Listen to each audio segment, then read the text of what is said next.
also like to understand your view कि एक company कैसे अपनी top line increase कर सकती है utilizing this new age media platforms.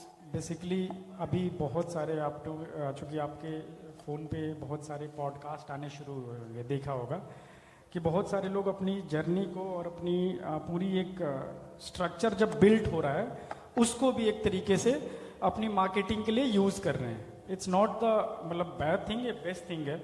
क्योंकि होता क्या है कि जब भी कोई चीज़ें बिल्ट हो रही होती तो उसकी जर्नी एक अलग ही आपको सरप्राइज करती है, एक रोमांचकता पैदा करती है और उसमें एक लाइव कनेक्टिविटी होती है. तो उस सिचुएशंस में जो भी लोग इसको यूज़ कर रहे हैं वो बहुत मतलब जितने भी फाउंडर से इंटरेक्ट होने का मौका मिला है तो मैं एक सवाल ये पूछता हूँ कि बहुत सारी मार्केटिंग के बहुत सारे महंगे सॉल्यूशंस हैं.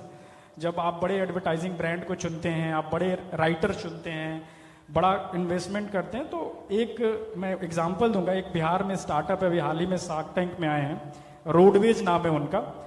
तो उनसे जब उनके फाउंडर से इंटरेक्ट हो रहे थे, मैंने कहा कि आपने, चूंकि उनके पास इन्वेस्टमेंट भी नहीं पहुंच रहा था उनको और कुछ वैसा एक्सपोजर भी नहीं था बड़े शहरों के उसके, तो उन्होंने बोला कि हमने एक छोटे छोटे अपने जो डिस्ट्रिक्ट के यूट्यूबर्स हैं, जो डिस्ट्रिक्ट के लगभग 5,000 से लेके 20,000 तक के भी सब्सक्राइबर बेस के लोग कुछ भी हैं, मतलब चाहे वो हेल्थ पे ऊपर बात कर रहे हैं जैसा मैम कह रही थी, बहुत सारे एक्सपर्टीज को उनको कनेक्ट किया और उनके साथ कोलैबोरेट किया. ऐसा नहीं है कि उनको फाइनेंशियल रिक्वायरमेंट ही उनका फुलफिल कर रहे हैं, और बहुत कम बजट में और बहुत बेसिक सब्सक्रिप्शन में उन्होंने पूरे पैन बिहार में रीच आउट कर लिया, बजाय कि वो 15 लाख का कोई कोटेशन लेते और वहां से जाके अपना ब्रांडिंग बिल्ड करते.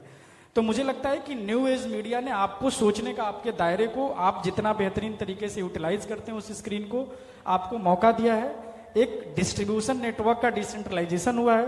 एडवर्टाइजिंग में मोनोपोली तो है, बहुत सारे लोगों का काम करते हैं तो बड़े एड्स बनाते हैं और उसका सर्कुलेशन अलग है और उसकी थियरी भी अलग है. लेकिन न्यू एज मीडिया में ये चीज, जितने भी बिजनेस ग्रो कर रहे हैं, यहाँ पे भी बैठे हुए लोग हैं, आप लोग अपनी बातें, अपनी जर्नी एक बड़े सोबर तरीके से अगर रख रहे हैं तो आप भी अपने लिए कुछ ना कुछ क्रिएट कर रहे हैं in term of future also. और ये चीज सभी ने अपनाना शुरू कर दिया है. तो मुझे लगता है कि ये चीज लगभग लोगों तक पहुंची हुई है और उस चीज से अवेयर है. बस ये है कि इसको लेकर सब कुछ यही नहीं है, हो सकता है स्क्रीन पे कुछ और नया तरीका आ जाए, कुछ नई चीजें आ जाए. जब भी हम डिजाइन करते 4-5 फॉर्मेट है, मतलब स्टिल में फोटोज हैं, ग्राफिक्स बन जाते हैं, उसके बाद जो है वीडियोस बन जाते हैं मोशंस के साथ, और उसके बाद ऑडियो के साथ कुछ क्रिएट हो जाते हैं. 3 ही फॉर्मेट में हम क्रिएट कर रहे हैं. उसके अंदर टेक्नोलॉजी के इमरजेंस, एआई आ गया, तो एआई के आने से उसको क्रिएट करने में आपको आसानी हो गई, लेकिन क्रिएट तो करना पड़ रहा है, छोटी छोटी एड्स तो बनानी पड़ रही है. तो इसीलिए इसको आसान हो जाने से आपके पास एक अपॉर्चुनिटी आया है, आपके पास एक मौका आया है कि अपने दिन के 1 घंटे, आधे घंटे आप न्यू एज मीडिया को यूज कर लें अपने लिए भी.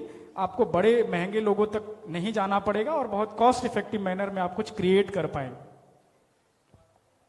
जैसा कि सोनू जी ने बताया कि आप अपने ब्रांड्स की जो सोशल मीडिया स्ट्रैटेजी है वो कस्टमाइज कर सकते हैं अपने ऑडियंस के हिसाब से, but having said that it has to be backed by research कि आपके लिए क्या स्ट्रैटेजी, क्या टाइम और क्या, this is again as per my experience, क्या वर्क करता है, what is your audience looking forward to listen to your brand on your social media.